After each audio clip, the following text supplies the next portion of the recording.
MK is a very huge movement. It's attracting leaders from different formations. There are people whom we could have had differences with before. But when they come to Umkhonto weSizwe and then they need to be guided, we have to guide all of them objectively and fairly.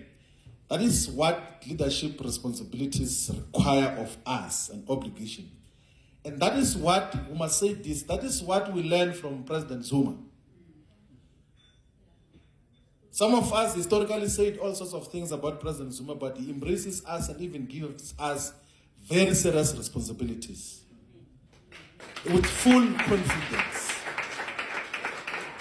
So who would be representing if we are leading Umkhonto weSizwe and then we hold grudges and then want to fight people?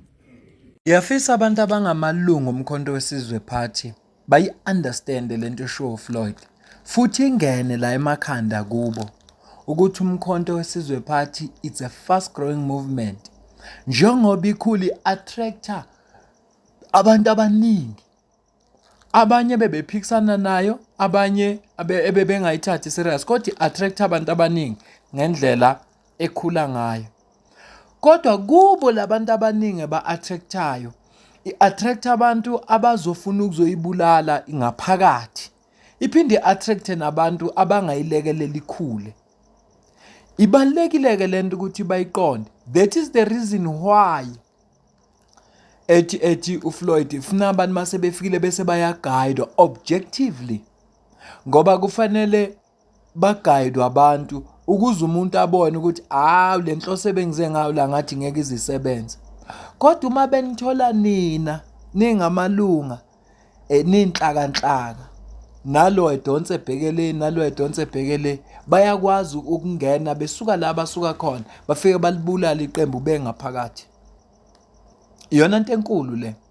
Uthi uChillis kwamanye amavideo wakhe kuyo yonke into enziwana kusosomuntu noma isiphi isinqumo esithathwayo funa kwenziwe sure ukuthi iqembu yilona eliwinayo. Usho njalo uChillis. Uthi kuzo zonke le inqumo ezithathwayo, kuzo zonke izinto ezenzekayo kufanele kwenziwe sure ukuthi iqembu yilona elisucceedayo. Wazi wenza umzekelo wathi nakhu ufuna ukuba ikhansela njengoba kuza ama local government elections, nangu nomunye ebese kukhethwa lo munye, kufanele wena wemukele ukuthi angiphumelelanga mina kodwa kuphumelela usibanibani, angihambe ngiyomxhawula ukuze labantu ebengihamba nabo si against usibanibani babone ukuthi cha sesibambisene thina ngoba usengehlulile, kodwa manje we are building iqembu sonke ngoba ekugcineni kosuku it's about iqembu not an individual. Ngiyafisa abantu abangamalungu Umkhonto weSizwe Party bayi-understand leyo nto leyo. Ngikusho lokhu ngoba impela noMkhonto weSizwe Party ivela nxa zonke. Ivela ngaphakathi eqenjini, ivela ngaphandle kweqembu. Engaphandle kweqembu ayinamthelelo ongako kodwa impi enkulu ile ngaphakathi. Ngakho ke ngiyanixwayisa nje bantu abangamalungu Umkhonto weSizwe. Namhlanje bekulontshenya ipolitical party angazi ukuthi African Renaissance wathi. uJabulani Khumalo oyifounder ye-MK Party ubekhona naye lapha ezekuyilontsha.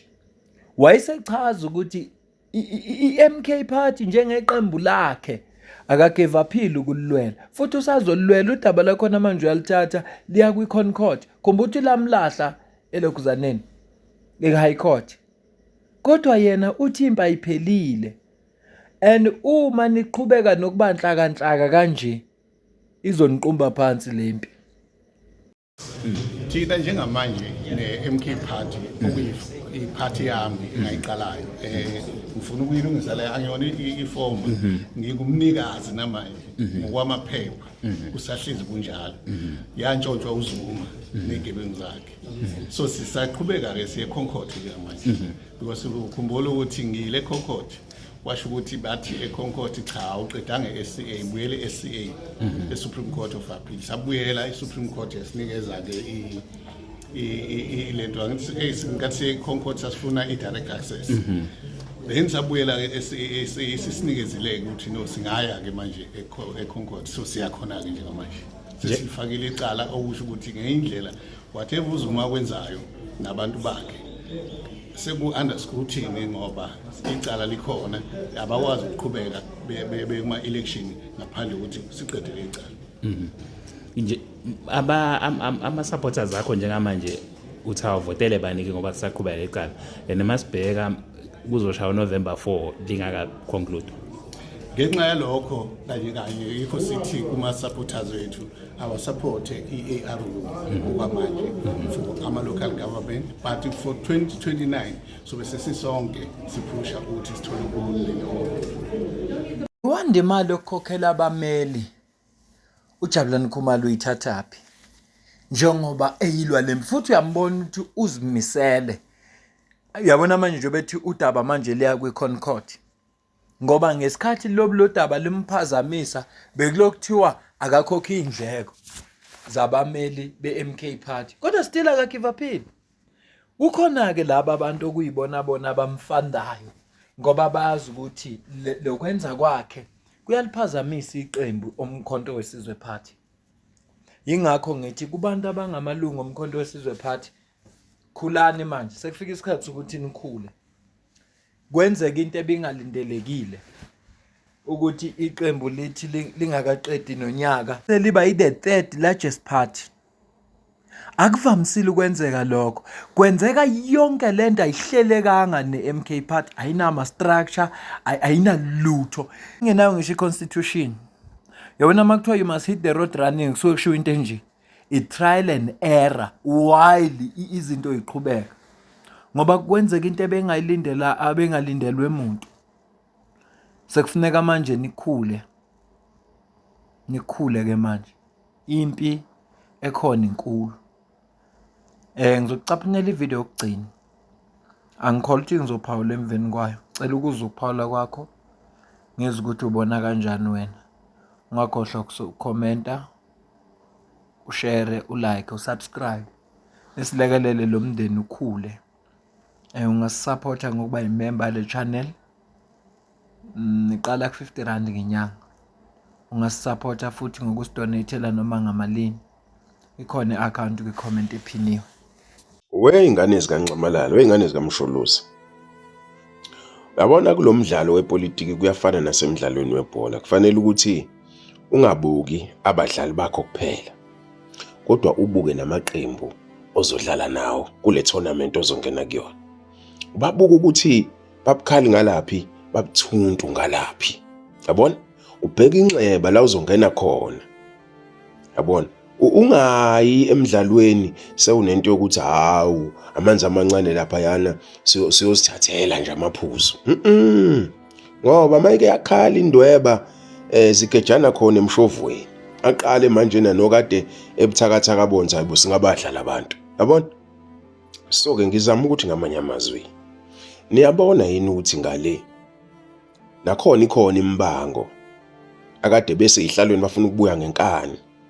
Yize bengafunwa bafuna ukubuya ngenkani benza konke futhi nabo sebeyaxhugela nani ke musana ukungena egemini nixhugela hlalani phansi nilungise izinkinga zenu asikwazi ukuthi singathi sinomdlalo obalekile sibhekiwe ukuthi le ndebe sibuya nayo siyasuka sivumela ukuthi best bethu bahlala eminyango ebhentshini badla ama-ice bese kungena abanye ke mhlambe ke abathandwe ucoach ke noma mhlambe ke bayingane kaSikhulu uyabona ebholeni akwenziwa njalo ebholeni uthatha imizwa uyibeke eceleni ebholeni bese ubeka iqiniso lokuthi le game siyayifuna le game ke masifuna siyabaza abantu abazosilekelela ukuthi sibuye nale game usebenzisa iqiniso bese uyabona ukuthi ngoba vele sesiwashayila amagoli amathathu sesiya ngaseqedeni sesingabaphumuza obani nobani sifaka obani sibazisa igame ubani iqiniso uyabona ke makuthi kuxatshenwe ejimini igame ingakusasa umsebenzi omkhulu ke lo we-technical staff kanye nomqeqeshi ukuthi ahlalise phansi abadlali nokapteni abiza abadlali abane-experience abahlalise phansi ukuthi hayi madoda asikwazi ukuyodlala le game kusasa siyinhlakandlaka ngoba ngeke sibe nalento ebizwa ngokuthi i-combination play. Combination play ke kuchaza ukuthi ngiyalibamba, ngiyaqalaza, ngiyakunika, uyatholakala, uyavela esikhaleni, nami ngiyavela esikhaleni ngasikhathi ulibambile, ngalesikhathi bekuphuca ngikhona, ngiyakukhava, ngiyakumakela, ngiyakukhuthaza, wenza iphutha ngikushayela izandla, ngiyakukhuthaza, ngiyashweba, ngiyakhahlela, uyangikhuthaza, nawe uyakhahlela, uyashweba, siyakhuthazana, we win together, we lose together, we fight together. Combination play. Niyangizwa wey'ngane zikaNxemalana ngoba ukushaya igoli wedwa sihlele ebhentshini thina ucelebrate wena abese ama-defender yakubuka ungenamagoli amathathu ngakuthina wena ulikorile yebo kodwa siyadliwa phela u-3-1 akusadliwanga-ke wena kuphela sekudliwe abalandeli kwadliwa ucoach kwadliwa ngisho wonke umuntu nokade ehlele ebhentshini udliwe okubalekela ukujaha ukuthi ugqoke ijezi kanti ithi maseyidliwa izodliwa yonke ngenxa yakho nje basobha.